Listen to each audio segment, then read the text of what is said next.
Movie world മീഡിയയിലെ വളരെ പ്രധാനപ്പെട്ട വളരെ സവിശേഷത നിറഞ്ഞൊരു വീഡിയോയിലേക്ക് എല്ലാവർക്കും സ്വാഗതമുണ്ട്.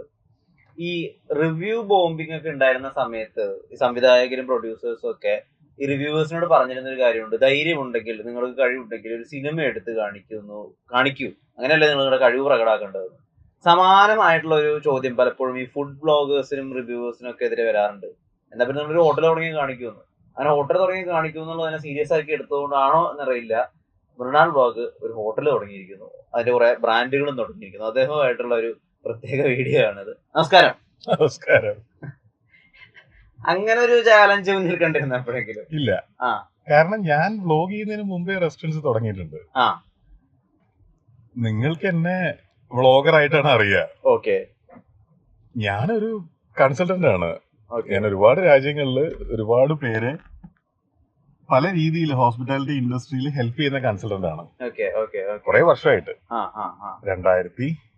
10 വർഷത്തിൽ കൂടുതലായില്ലേ ഇപ്പോ. അപ്പോ ഞാൻ റെസ്റ്റോറന്റുകൾ തുടങ്ങുക എന്ന് പറയുന്നത് എന്റെ ഒരു സ്വാഭാവിക ജോലിയുടെ ഭാഗമാണ്.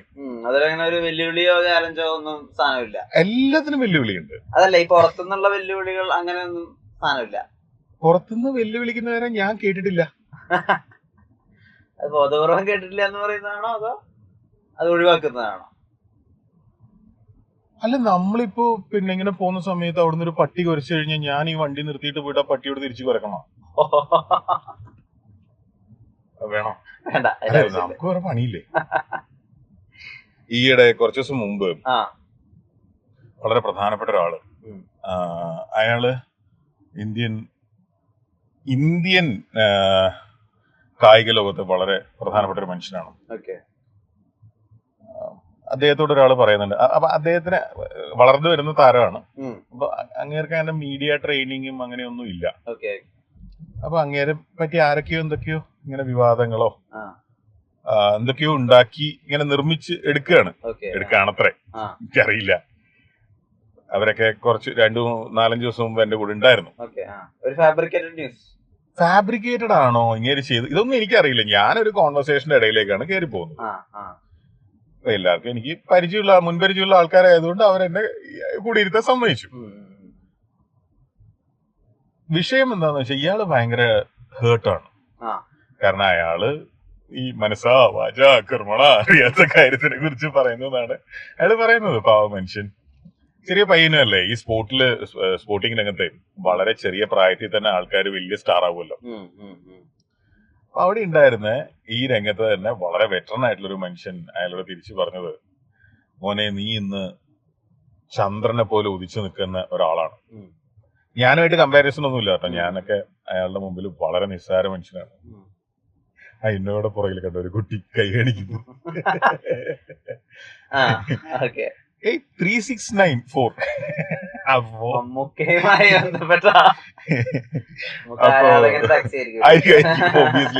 പഴയ ഇന്നോവയാണ്, 10-15 കൊല്ലമായിട്ടുണ്ടാവും.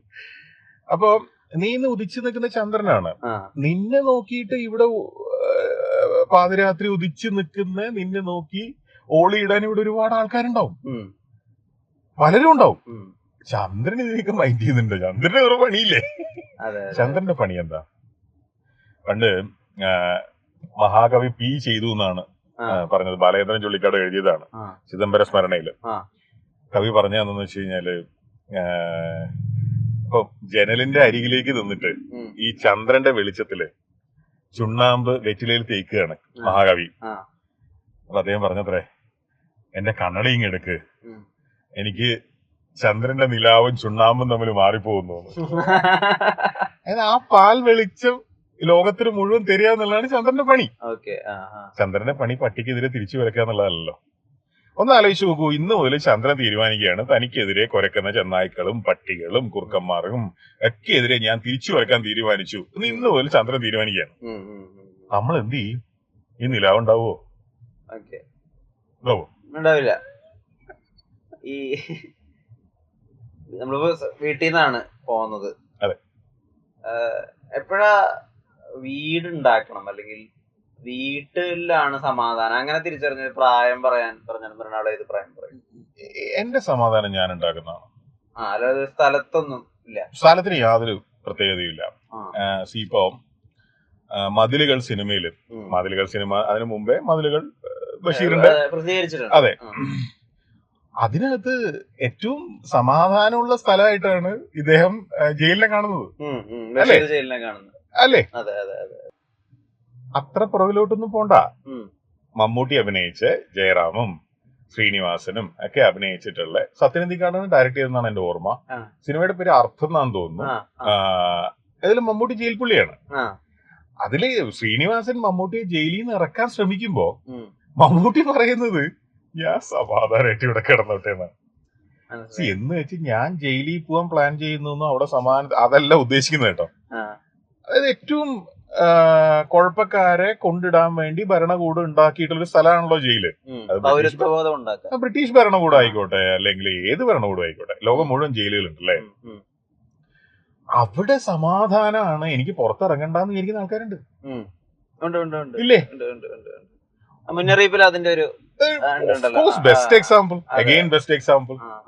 അപ്പോ നമ്മുടെ സമാധാനം നമ്മുടെ ചുറ്റുപാടുകളല്ല തീരുമാനിക്കേണ്ടത്.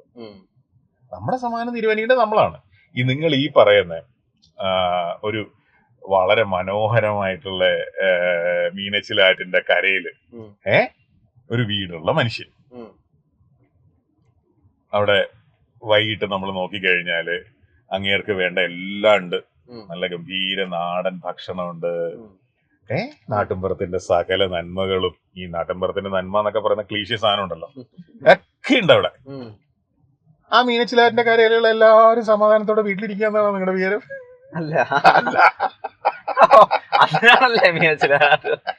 So it is nothing to do with your surroundings.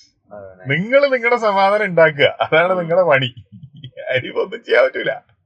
ഈ rise of Arabia, rise of Persia, sorry rise of Persia, അത് പ്രിൻസ് ഓഫ് പേർഷ്യ പറയുന്നുണ്ട്. റൈസ് ഓഫ് അറേബ്യ എന്നാക്കിയാൽ റൈസ് ഓഫ് പേർഷ്യ തുടങ്ങുന്ന സമയത്ത് ഇപ്പൊ എത്രയോ ബിരിയാണികൾ കഴിച്ചിരിക്കുന്നു, എത്രയോ ബിരിയാണി രുചികൾ നാവിലൂടെ കടന്നു പോയിരിക്കുന്നു.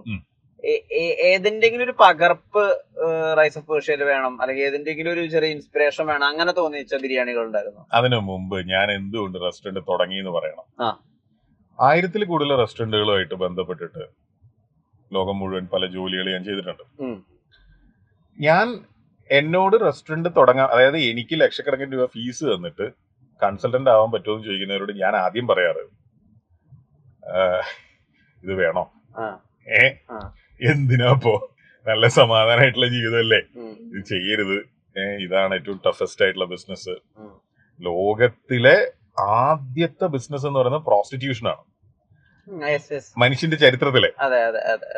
അതായത് എന്തെങ്കിലും ഒരു ദ്രവ്യം അല്ലെങ്കിൽ ഒരു ഫേവറിന് വേണ്ടിയിട്ട് പകരം ഒരു ദ്രവ്യം കൊടുത്തൊരു സാധനം പ്രോസ്റ്റിറ്റ്യൂഷൻ ആണ്. അത് കഴിഞ്ഞിട്ട് രണ്ടാമത്തെ ബിസിനസ് ആണ് ഫുഡ്.